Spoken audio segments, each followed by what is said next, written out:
What's the most effective way for leaders to impart bad or negative news to their employees? And does it make a difference if it's a male or female leader who actually is delivering this news and how it's accepted?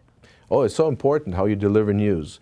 If you have good news to deliver, really do a good job at delivering them. And that is by associating yourself as much as possible, because you can profit so much. Your perceived competence can profit so much from good news. And a way to do that is to stand up at a meeting, talk about it in person. Don't deliver good news via email or via telephone. Be there. Be present. You can thank your team, whatever, but you're the one talking about it. It will take as much time as possible. And Steve Jobs was very good at that. I mean, he looked like a saint when he went on stage. The lighting, everything, and it was just his turtleneck. You could see the face. It looked like a halo shining over him, and that was really good. That's what you do when you deliver good news. So the focus is on you. You stand center stage. You turn off the lights, only a spotlight if possible on you, and so to profit as much as possible from these great news. Now, when you deliver bad news, on the other hand, you try to stay out of the picture as much as possible. So at a meeting, you can, take full responsibility, but you stay seated.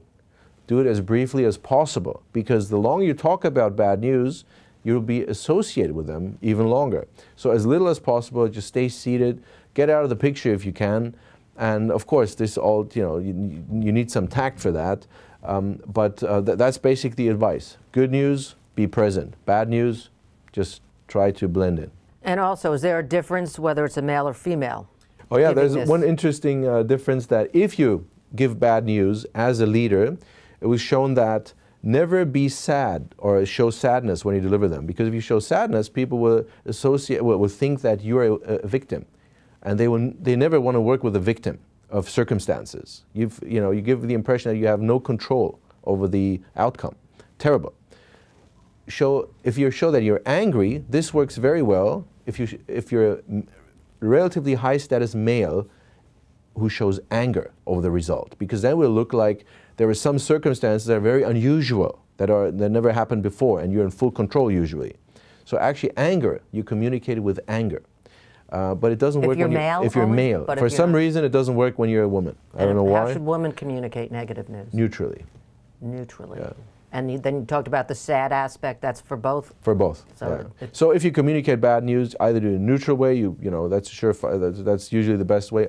Unless you're a high status male, then communicate it with anger. So it's quite interesting, because it's weird. Why? And causality is invisible. We don't really know why, but it's just how the human mind works. It doesn't make any sense, but that's how it is. And does that mean that you now have to show anger? No, not necessarily. But if you are angry, why not show it? Don't show it. The important thing is, don't be sad when you communicate bad news. That is really bad for your perceived competence.